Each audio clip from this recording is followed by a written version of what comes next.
and we are going to do our special session on just a few questions that I try to answer within 5 or 10 minutes. And I usually can't get through that many. So let me go ahead and get started here after I answer the call that my sister's calling. She may be calling about this, saying it's not coming through. Hello? You get it working? Oh, I'm live right now. You're on right now. Say hi to everybody. Hello. That's my sister. Now, what was the question that you had for the theological genius of a brother? I don't have one just yet. I was just making sure you were back on. I'm trying it again. We'll see. I don't even know if it's actually back on. Hopefully, this time it's a little smoother. I mean, that last time was rough. Well, that's why I was asking because it said Michael was live, and I didn't know if it was working or not. Text me and tell me if it is coming through on your end, and I'll keep on going here. Okay. Bye. Okay, so Theology Unplugged Live, thank you for joining us. We are going to go through questions and answers. Audience questions and answers. I do this ever so often, and I think it's a lot of fun. I try to get through these as quick as I possibly can. The first one, also, wait, before we do that, I want to put down here on the ticker that you can join us on Thursday night for our Patreon Coffee and Theology. That is our live class. We're doing a course called Of First Importance. You can see that there, but you can also click on the QR code right here and it'll take you straight to the place. So I'll leave that up just for a moment. Let's go ahead and get to the first question. First question is this. Do I it's the assumption here. It starts with how can I say you want to be a charismatic? Because I tell people all the time that I want to be charismatic, and I certainly do want to be charismatic. I want to be able to experience the fullness of the gifts of the Spirit in a more evident way in my daily life. I take issue with any Christian who comes and says, I don't want that. You may be tainted by it. Maybe you came from a Christian church where they did it badly, and maybe you don't believe that it's relevant for today, or it's not relevant. It actually goes on today anymore.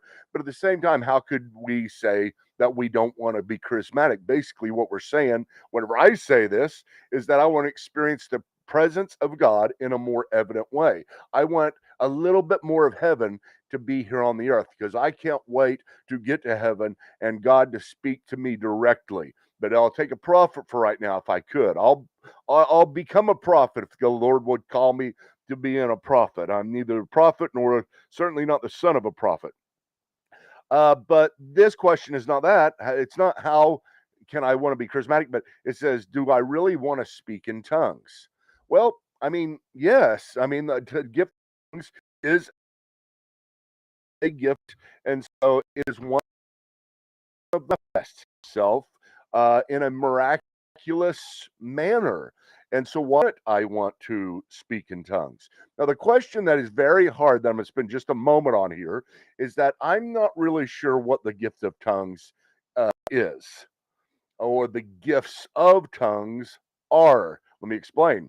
I do believe very clearly in Acts chapter 2, what you have there, whenever the Holy Spirit comes after Jesus is risen from the dead, he goes back up into heaven, and then Jesus says the Holy Spirit will appear to you or come to you 40 days from now. And that's what happened. 40 days later, they're all sitting in an upper room, and it says, tongues as of fire appeared to them and started distributing itself upon them. So this weird manifestation of the Spirit that was fire coming down began to settle on each one of them. Then suddenly they could all speak in a language that they know.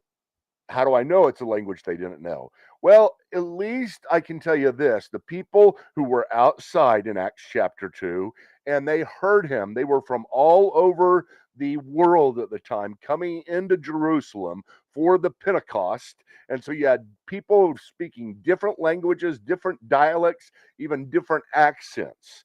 And you have all of them gathered together, and they are saying to the apostles, how in the world are you guys speaking this way? How can you speak in this way because you don't know our language? How is it that all these people, these babbling Galileans, Galileans was kind of country hick, these country hicks could speak Greek, and they could speak different dialects of Aramaic, and all of the different languages and Latin that was around in that day. And they were all, it was a miracle. And they were speaking the great things of God, the mysteries of God. That's what it says was happening. And so that, at least in that case, is most definitely, it is most definitely a gift that was given to them for the purpose of telling all of those people there from different nations about Christ and giving them some type of evident miracle to where they know that whoever's saying these things, God must have come upon them, because these people wouldn't know this language. Now, that is in Acts chapter 2, at least what people were hearing. The problem is when you get to Acts chapter 14, it seems to be that you might have a different gift of tongues. And so you've got tongues in Acts chapter 2 being a particular kind of gift, but something different seems to be possibly, I'm not totally convinced of this yet, but possibly going on in Acts chapter 14, whenever Paul is trying to get the people to prophesy clearly, giving people the word of the Lord rather than babbling with their mouth things they don't understand. And so Paul was arguing, hey, listen, you keep on speaking in tongues in church and nobody can understand you. There weren't people there at that time, at least like Acts chapter 2, that knew the languages they were speaking in. Nobody knew what was going on. And Paul was saying, this isn't good. Don't speak in tongues whenever there's not somebody there either to interpret what you're saying or that understands what you're saying based upon their native dialect. Paul says in 1 Corinthians chapter 4, whenever he's arguing against this, 14, he says in verse 4, the one who speaks in a tongue edifies himself, but the one who prophesies edifies the church. Now, isn't that interesting? Because Paul says very clearly right there that the gift of tongues edifies the individual who is speaking with that gift. So Paul is saying, in contrast to what the 1 Corinthians chapter 12, 2 chapters earlier, he said the gifts of the Spirit are given for the common good. And in this case, what is going on is you're only edifying yourself. Now, he may be saying that in a very bad sense, like you shouldn't ever just edify yourself. But I don't think that's what he's saying. I think that it is an edification of this particular type of gift of tongues that is for the person. Therefore, it may be a personal prayer language. Paul says in verse 18, the same context, I thank God that I speak in tongues more than all of you. However, in the church, so in contrast, in the church, I desire to speak 5 words with my mind so that I may instruct others also, rather than 10,000 words with the tongue. And so he says, I'm glad I speak in tongues so much. But whenever I'm in the church, I don't really want to use that particular gift. So what is he saying? He's saying in my private life, I do use this gift, and I'm very thankful that I have this gift. Now, what is this gift then if it is not another language? If what I'm saying right here is correct, that this is actually a different gift, tongues number 2, that Paul is talking about here. What is it? Well, to talk to people who speak in tongues, and this is the best I can do because I've never spoken in tongues. Yes, I have prayed for it. Yes, I still desire it, just never have. Don't know if I've ever heard anybody actually speak in tongues because I don't know how to evaluate that between them and God, I guess, if it's a private prayer language. But what would this be if it's a private prayer language? Well, think of it this way. This is the best I've had it described to me, is that it is a gift that you speak that is an unarticulated expression of spiritual emotion. That's the best way to put it. The gift of tongues is an unarticulated expression of spiritual emotion. You say, Michael, what in the world does that mean? That's just a bunch of tongues right there. It's all just, I don't understand it. Need an interpreter. Well, let me interpret it for you. Um, Laughter is an unarticulated expression of emotion, of joy, of understanding comedy. Crying is an unarticulated expression of sorrow. We have that in our lives. I mean, God has created us with the ability to speak in an unarticulated way to express certain emotions or certain events in our lives that call for these things. And I'm telling you, it's glad. I don't know what I'd do without laughter. I could do without crying, but I don't know what I would do without laughter. And maybe tongues in this case, in Acts chapter or 1 Corinthians chapter 14, he is talking about this is an unarticulated expression of spiritual emotion. It doesn't have real rhyme or reason to it. You can't, it's just something that comes out of you whenever you were overwhelmed with spirituality or with the presence of God or with just your prayer to God. And suddenly it begins to happen. I would love to have that happen. I'm a very emotional person. I love to express my emotions. I love to have my emotions everything good. I love lots of laughter and very few times of crying. But just think if I could add this to it, this new prayer language to where it elevates above laughter, way above laughter. That would be great. So I am open to the gift of tongues being that. Now, again, do I want to speak in tongues? Well, yes, of course. Whatever it is, I want to speak in tongues, but it's hard to define. So let's see here. Next one. What are the strengths and weaknesses of each tradition? Now, this is really talking about the strengths and weaknesses of the major Christian traditions, I think. Not each tradition in all of Christianity, but what are the strengths and weaknesses of each major Christian tradition? I'm going to try to get through this and talk about each one of these, but let's start by talking about Roman Catholics. What is the strength of the Roman Catholic Church? I think the strength of the Roman Catholic Church comes most definitely in their aspiration for unity, their aspiration for oneness, not just oneness in spirit, not just oneness in Christ in the sense that we are baptized into one spirit, but an expression in a real world way of that oneness. And so, therefore, this oneness is expressed by unity in doctrine, unity in practice. And so they do aspire to that. That is what the entire structure of the Roman Catholic Church is built around, the assumption that God wants us to be one in a very real expression. And so that's why you have the Pope. What does the Pope do? The Pope brings everybody together, doctrinally speaking. What do the councils do? The councils bring everybody together, doctrinally speaking. Now, I'm not saying this isn't filled with problems as well. I don't want to go into the problem. There are problems with that simply because, I mean, it's an aspiration, but is it really ever an accomplishment to any large degree?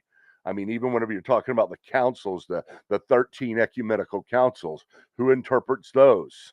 But Catholics often say to us, "Who interprets the Bible for you?" We say it's our personal interpretation, right? I mean, at least ultimately, that's where it comes down to. It's grounded in our own personal interpretation. Hopefully, we have other people we rely upon, but it's our own personal interpretation. Um, and then they say, well, we don't have to rely upon our own personal interpretation. We rely upon what's called the magisterial authority of the church, or the Pope and the councils. And my question is always, well, how do you interpret them? Who interprets them for you? Who interprets the Pope whenever he speaks ex cathedra from the chair of St. Peter in a dogmatic way? Who interprets the catechism, which isn't even dogma, it's just an interpretation of the councils and the Pope? And so you always come down to the same thing. We're always having to be our own interpreter. Maybe is that the weakness of it? That's not really the weakness. I'm just qualifying that some. The weakness, I would say, primarily with the Catholic Church, is that the Catholic Church does not have, to the degree that the Protestant Church does not emphasize, and sometimes even pulls away from this, the idea of having a personal relationship with Christ. And I think this is so important. It's part of their criticism of us because it's all personal to us. And that's what they would say. And that there's not this community aspect of the church. You are your own silo. There's no big church that God is using to change the world. He's using us individually. Well, we don't really think that, but we do believe, as a Protestant, I do believe that it all starts with a personal relationship with Christ. It is. I mean, that's the question.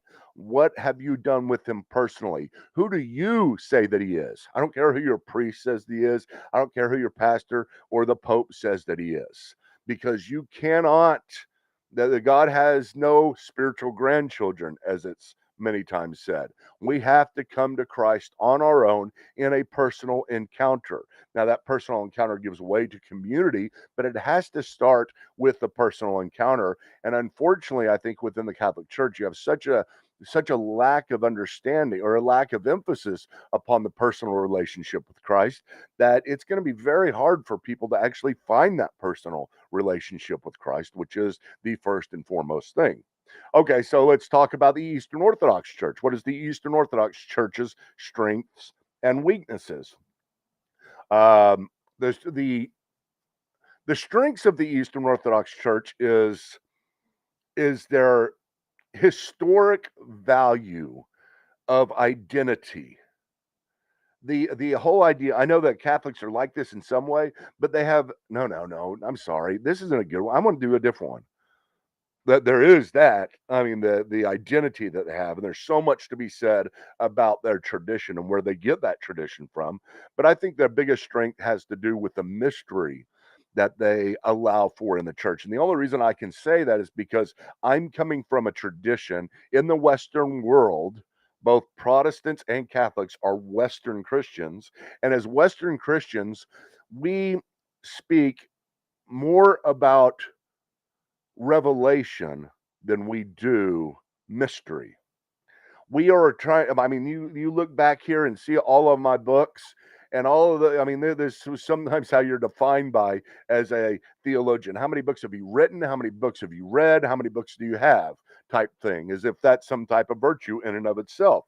The whole idea is we've got a lot of information. As Protestants, even much more than Catholics, we have got so much information, and basically we've got every question answered. I mean, you've got the great historic saints writing volumes and volumes. Go look at St. Thomas Aquinas's works, who both Protestants and Catholics claim, but it's just he answers every question under the sun. So much so he was called the angelic doctor because he could tell you how many angels could dance on the head of a pin. That's a real thing. Um, but I mean, what does that do? The Eastern Orthodox Church comes in and scratches their head and they say, "You guys, yeah, God is infinite. You are finite. God is ineffable, beyond our understanding. We are those who put our thoughts down in human language that is so limited, and you put God in a box whenever you try to answer all of his questions." And I think to some degree they're right. I think to a large degree, we do try to answer everything, and we do not appreciate the mystery that is involved. They have basic doctrine. They believe, whenever you're talking about what they believe, they don't have tons of theology books. They just have the Church of the Seven Ecumenical Councils. The first seven ecumenical councils from 325 to 787, all of those define who the Eastern Orthodox Church is. And since then, there hasn't been any more definition in the sense of authoritative definition. But it all got cleared up at that point, and there's just so much that is open to mystery. And I think the idea of that is great. Now, it has problems as well, but I'm just talking about the strengths right now. Now, the problem with the Eastern Orthodox Church is very clear to me. I mean, it's just as clear as with the Catholic Church. they do not have outreach. They do not, I don't even know if they know the term evangelism. They are not out. Then one of their primary goal is not to go out and spread the Great Commission by telling others about Christ, by telling their people to find themselves in whatever situation they are at work, at school, in their neighborhood, and try to tell other people about Christ, or even invite them to the church. And the reason for this is because the Eastern Orthodox Church is so incredibly isolated from the standpoint of language, to the standpoint of liturgy, how they do things. You walk into an Eastern Orthodox church, especially if it's an authentic one, you'll be scratching your head saying, what in the world is going on? I could never figure out all this stuff. And it's just a tradition they go through. They do the same tradition they've done for the last 1,000 years. The last 1,500 years, they're doing the same ones. And they don't they don't have the emphasis about telling other people about Christ. And if they don't have that emphasis, it's hard for me to believe. I'm not saying they're not Christians. I'm just saying it's hard for me to believe that Christ has impacted them that much. Because what happens when you've been impacted by something and it changes your life? You want to tell everybody you love about it. But their church is very isolated. So that's the weakness. Now, the strengths and the weakness of the Protestant church. What is that? Well, the strength and weakness of the Protestant church um, is well. Let's talk about the weakness. Whenever you're talking about the weakness of the church, um, it is that no. Let's talk about the strength. I'm sorry. The strength of the Protestant church, I think, is, you remember Catholics, it was their diversity or their unity. I think our strength is our our diversity. Theirs is unity, ours is diversity.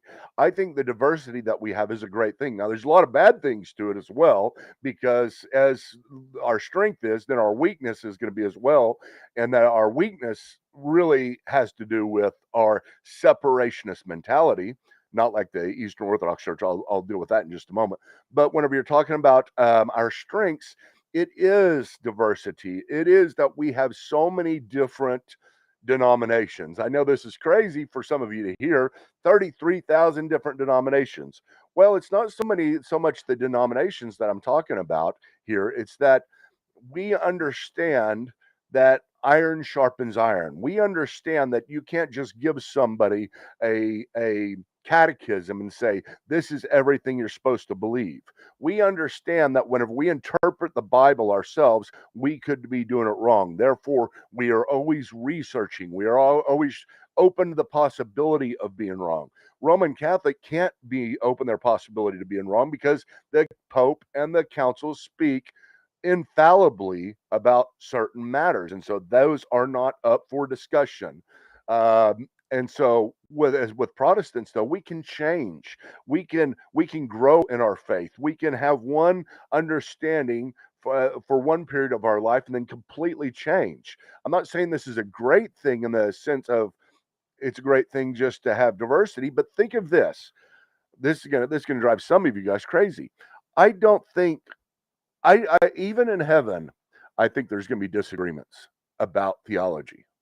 Now, nothing major, but there's still going to be a lot of things will still be left unclear, and we're going to be in a wrestling match with truth for the rest of all eternity, learning about God and developing and growing, and which means changing as well. And so there's going to be a glory to it. So the change that we have in heaven, the wrestling match we have in heaven with the truth, is not a sinful one. It's not a result of sin because we're rebellious and we don't want to believe it, but it's because of the information and the greatness of our God who is giving this information and how long it takes us to understand that. So therefore, I think there's going to be teachers on the new earth. I think I'm going to be a teacher, and I'll be doing it on this same type of platform. Maybe so. I mean, honestly, I hope to be a teacher. I hope that I can keep on teaching theology. But just think of all the great theology teachers we'll have. And I do think there's going to be differences. I mean, like maybe there will still be Calvinists and some, maybe there will still be Arminians. Maybe God doesn't settle that issue whenever we get to heaven. But we understand that the division that we would have at this point would not be a sinful division. It would just be a division of the information and trying to figure out what it is, and that brings into the greatness of God and the mystery of God. So that is our strength. I think our greatest weakness as Protestants um, comes with that. It's just the opposite.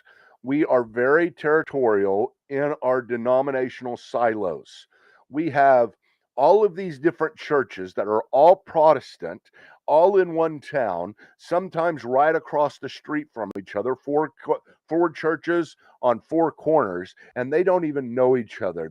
They are territorial. They want to get all those people from across the street to come to our church because we do everything and we do everything the best. That's sometimes the idea that this creates, and it's terrible.